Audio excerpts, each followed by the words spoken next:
Monday Night Chat with Wong Chen. Brought to you by the Member of Parliament for Subang. Hi, welcome to Monday Night Chat. This is episode 30. Parliament is sitting, so we're going to have This Week in Parliament, then we're going to have the Q&A, and then a fun segment that is prepared by the interns.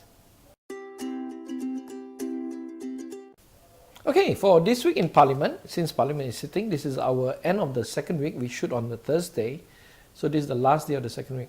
Quite a busy week. Even though I gave my speech in the first week, this has turned out to be a quite busy week for me. Okay, so let's start with Monday. Monday I had a meeting with a writer called Nadia. She works for my wife, so we had a good discussion, short one. And then we had the KDU students visiting me to talk about statelessness. They have a project paper, so they wrote in. We gave them a 1 hour window, so they had a discussion with me. Then we had a briefing from the Domestic Trade Minister, Datuk Sri Saifuddin Nasution. A very good briefing. It talks about the price of goods and what efforts they're trying to do to bring down prices. And then lastly at night, I had the EU ambassador over for a private dinner with myself and my wife. The EU ambassador is a good friend of mine. We've been friends for a long time.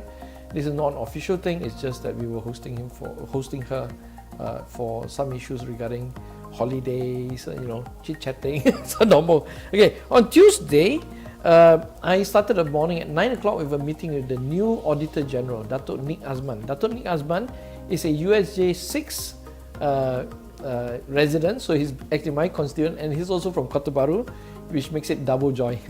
So I get along with I had a really good chat with Datuk Nick Azman. We're going to try and work together to make sure that the Auditor General becomes more independent, the same as Parliament becomes more independent.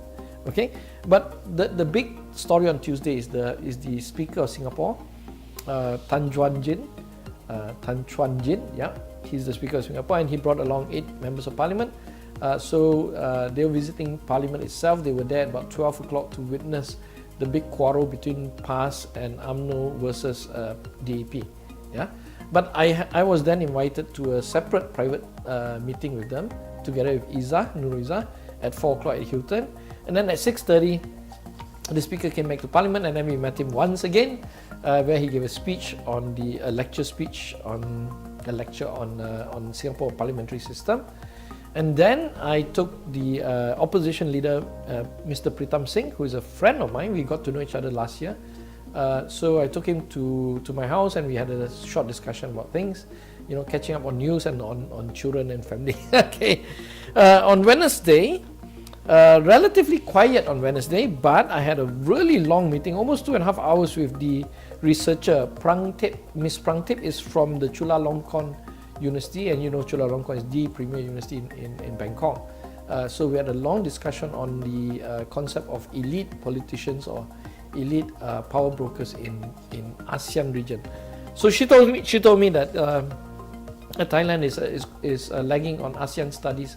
So this is part of the ASEAN study movement. In addition to that, it turns out that we have common friends. She's very close to Chaturon, who's a good dear friend of mine.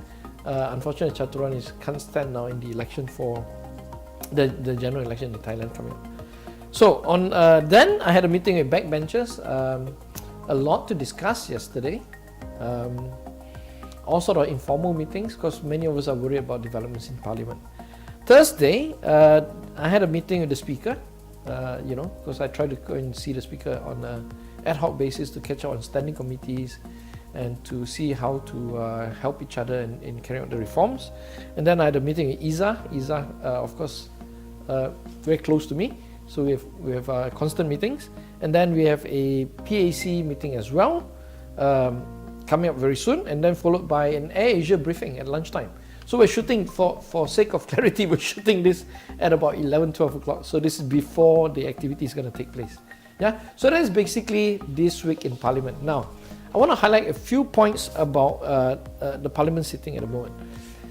The great worry that I have as a Member of Parliament, I have not seen this in my last term, is that this time the quarrel between the government and the opposition are a bit more intense. So there's a feeling that things may get out of control.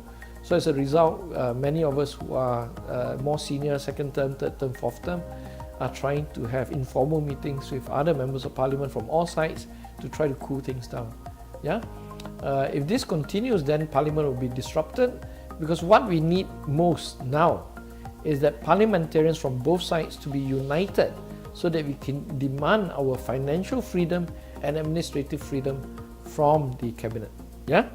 So that's why that's one of the issue that I think is dominating this particular week in Parliament. So stay tuned for next week for another report.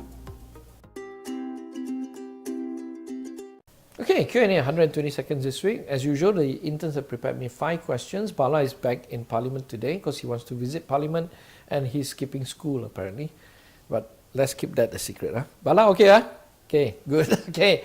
Now, Bala, hit the button please. Thank you. First question, Pasir Gudang spill. How do we avoid this kind of thing? Very simple. Do a audit process of the chemicals going to come into the factory and chemicals, residual chemicals going out. Tracking that alone will be able to eliminate 80% of all these oil spills. Number 2, food for starving students. Absolutely, I thought it was a joke, but it's actually absolutely true. What happens is students get a PT-PTN loan and they're poor, they send it back to their family, and then they sort of live on like Maggi noodles for weeks and weeks. And then this is where the domestic trade minister has done the right thing. He's got to gather the hypermarkets to try and transfer some of this semi-expired food or leftover foods to be channeled to the poorer students. Number 3, Pulau Mentago case with the YTL Marina issue. I was in the PAC. We knew this actually about 3 months ago, but we were bound by secrecy. So the report has been out. I think there is a definite issue for the authorities to take up with YTL. Number 4, Dr. Mahathir's third national car issue, that this is to build knowledge. I don't agree with this because basically we've got the first and second national car, we've got like 25 years of knowledge already on automotive industry. Unless you're talking about a flying car, which is completely ridiculous. There's no purpose for third national car. Okay. Number 5, ECRL to cost 130 billion. What is really surprising about the ECRL issue, and this was one of my questions amongst other members of parliament to ask the Prime Minister, is that DIME has been given full power to deal with this when it should have been the Finance Minister, Lim Guan Eng, or at least Azmin Ali as the Economic Minister, because this is a national issue.